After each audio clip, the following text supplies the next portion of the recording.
জাল জালিয়াতির মাধ্যমে তত্ত্বাবধায়ক সরকার ব্যবস্থা বাতিল সংক্রান্ত মামলার রায় দেওয়ার অভিযোগে রাজশাহীর শাহবাগ থানায় করা মামলায় সাবেক প্রধান বিচারপতি ABM খায়রুল হকের 7 দিনের রিমান্ড মঞ্জুর করেছেন আদালত।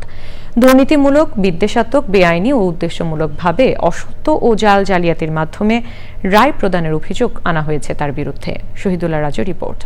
বান্ডেল থাকলে প্রতি সেনমানিতে টাকা বাঁচবে। বিকাশ সেনমানি বান্ডেল কিনে জিতুন প্রতি লেনদেনে।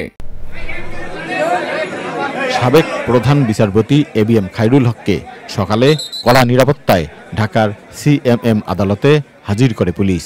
মামলার তদন্তকারী কর্মকর্তা মোহাম্মদ খালেক মিয়া 10 দিনের রিমান্ড চেয়ে আবেদন করেন।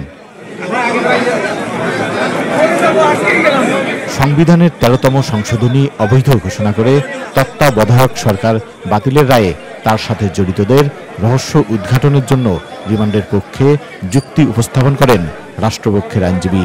শুনানি শেষে 7 দিনের রিমান্ড মঞ্জুর করেন আদালত।